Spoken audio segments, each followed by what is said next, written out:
கிறிஸ்துவுக்குள் அன்பானவர்களே, ஆண்டவரை மாத்திரம் சார்ந்திருந்து அவரை நோக்கி பார்க்கிறவர்கள் பிரகாசம் அடைவார்கள்.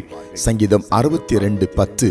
கொடுமையை நம்பாதிருங்கள், கொள்ளையினால் பெருமை பாராட்டாதிருங்கள், ஐஸ்வர்யம் விருத்தியானால் இதயத்தை அதன் மேல் வைக்காதீங்கள். அல்லேலூயா.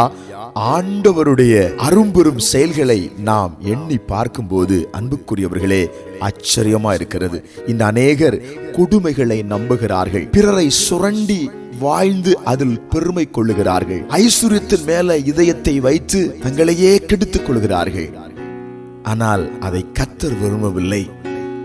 கர்த்தர் எதை விரும்புகிறார்? அவரையே நம்பிக்கையாய் கொண்டு, அவரையே சார்ந்திருந்து, அவரையே முன்வைத்து, அவரையே பிடித்து கொண்டு, அவரையே பார்த்து கொண்டு இருக்கிற மக்களை அவர் ரொம்ப நேசிக்கிறார். அல்லேலூயா. ஒருவேளை இந்த காலை வேளையில நீங்களும் கொடுமையின் மேலும் ஐஸ்வர்யத்தின் மேலும் நம்பிக்கை வைத்து கலங்கி வெட்கப்பட்டு போய்விட்டீர்களோ?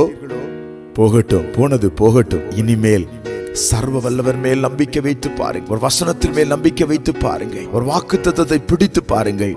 பெரிய நன்மைகளை நிச்சயம் நிச்சயம் நீங்கள் அனுபவிப்பீர்கள், காண்பீர்கள். அல்லேலூயா. ஜெபிப்போம். எங்கள் பரலோகத்தின் பிதாவே, இந்த வேளையிலும் உம்மீது நம்பிக்கை வைக்கிற மக்கள் மேல உம்முடைய கண்கள் பதிக்கப்படுகிறதுக்காய் ஸ்தோத்திரம். அவர்களை விசாரித்து ஆறுதல் படுத்துவதுக்காய் ஸ்தோத்திரம். அற்புதங்களை நடப்பிப்பதுக்காய் ஸ்தோத்திரம். இயேசுவின் நாமத்தில் ஆமென்.